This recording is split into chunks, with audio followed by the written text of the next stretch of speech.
was the 9th of January 2022. And here at Wat Marp Jan today, there was an ordination of one monk.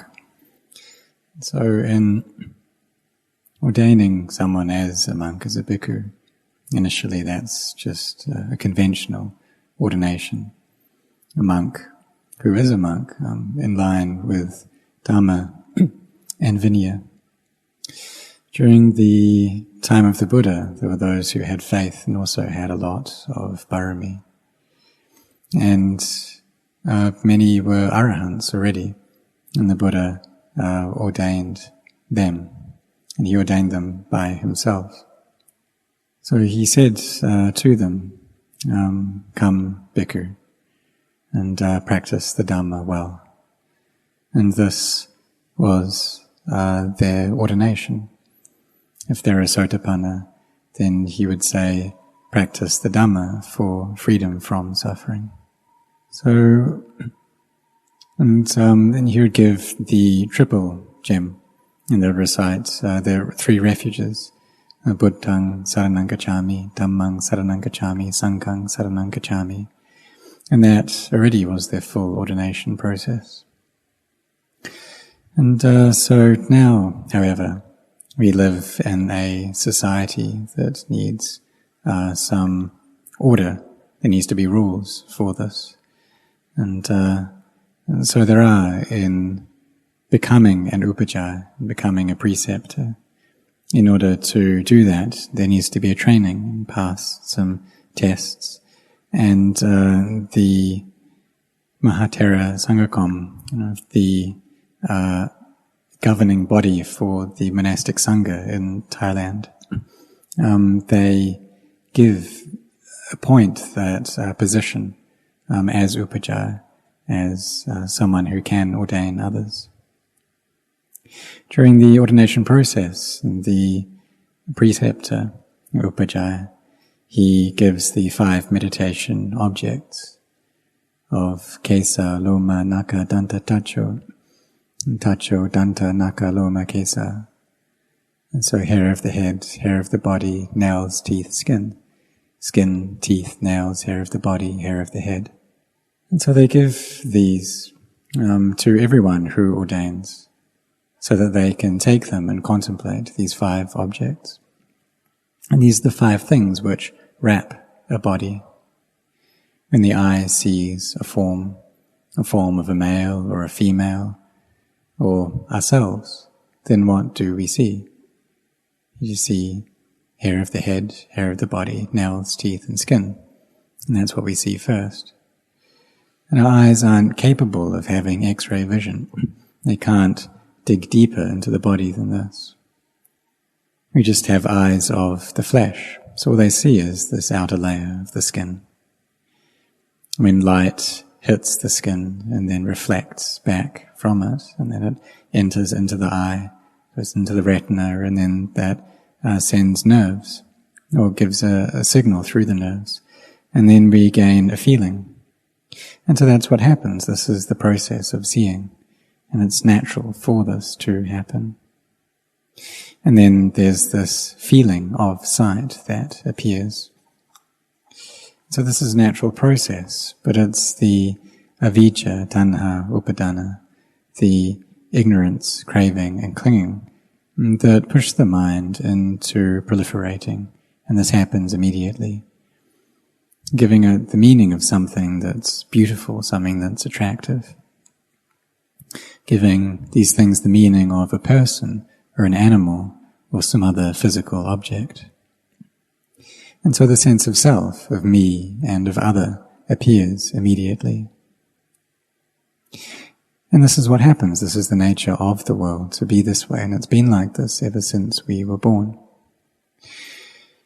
And so we need to wash these things, this hair of the head, hair of the body, nails, teeth, and skin, so that they become clean.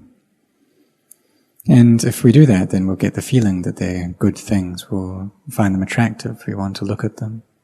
But if we don't wash them, then our feeling changes. And we can even become quite disgusted, even by our own bodies.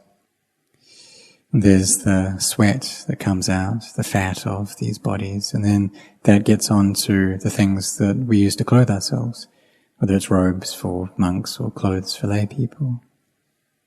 And immediately these things become dirty. The strands of hair on our head, they're nourished by blood and by lymph. And if there's some heat, then they give a smell.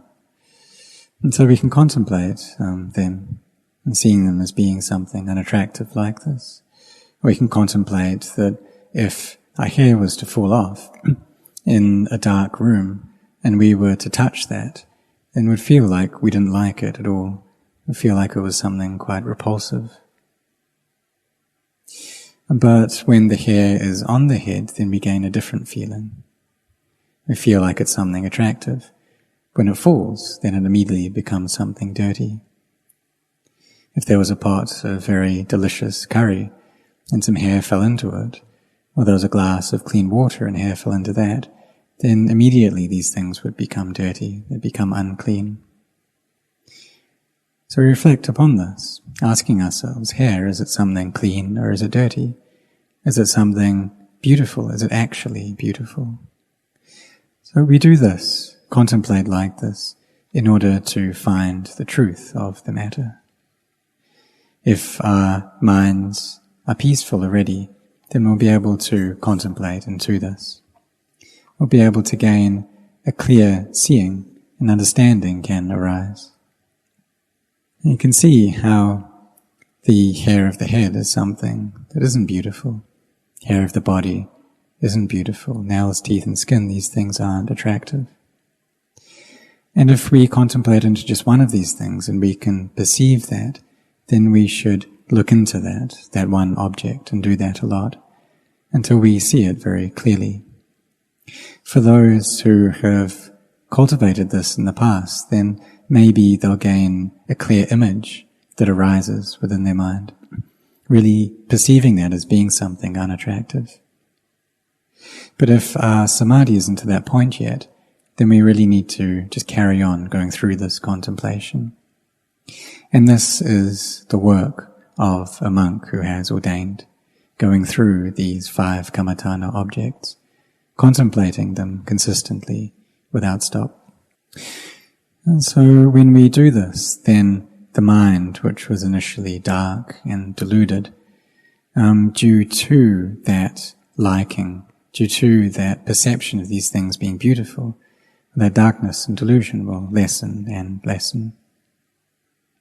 And those feelings won't become obstacles anymore for the mind coming into peace. But if there's a lot of seeking pleasure, finding pleasure in these things, lust in the mind, then it means that it's difficult for our hearts to gather into peace. They won't be able to become calm. And so we won't be able to contemplate. We won't be able to extract this sense of self. So we need to train ourselves in this.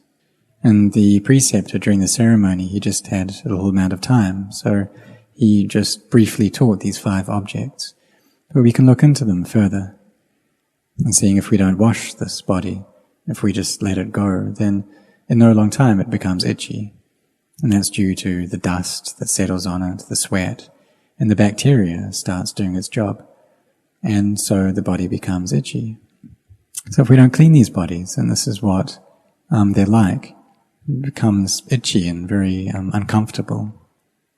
The cells of the body die and they need to be washed out.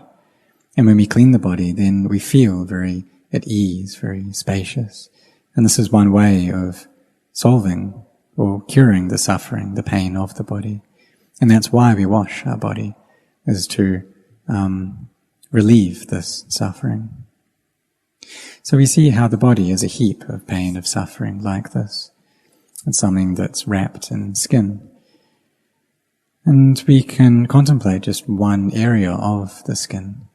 We can contemplate the skin over the stomach area, and how that's like the skin that covers a drum, or like the skin covering the head, that's like a bowl cover. or the skin on the arm, that if we peel that off, then it's like a quiver that's used for storing arrows. And these different parts of skin, they cover up this body well. And they prevent bacteria from entering into the body. If we don't have skin, then they'll be able to come right in. So we see this body as being something beautiful, but really its nature is to be just as it is. You can ask it, is it beautiful? And it's never claimed to be that. You can ask it, is it not beautiful? And it's never claimed to be that either. But it's the delusion that we have that gives rise to this feeling of beauty. When we see that it's beautiful, then we like it. Things that aren't beautiful, we dislike that. If we peel off the skin, then everything will be red underneath and blood flows out. So we can contemplate like this, and to see the body as being something unattractive. And then through that, the mind becomes beautiful. Joy can arise. Our samadhi can become firm, and there can be this sense of inner contentment within the heart. And we relieve that delusion in the mind that takes the body as being something beautiful, and so the mind can settle into peace. And so we contemplate these kammatthana objects like this. And initially this is samatha kammatthana, the objects that bring the mind to peace. But when samadhi is well established, is firm, and we can see the body break apart, then this turns into vipassana, into insight, seeing the body as being not self.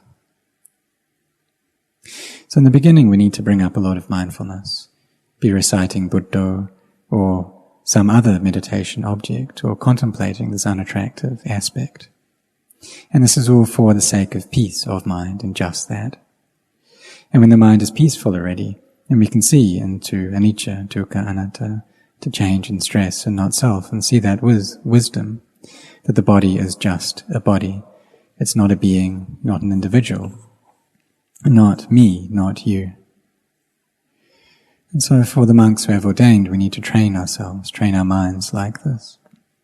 And today the preceptor gave this short teaching, but it's something that we should reflect upon and go over throughout the day. Or to be reciting Buddha, and to just be doing that a lot. Whenever we have the time, recite Buddha, Buddha, Buddha.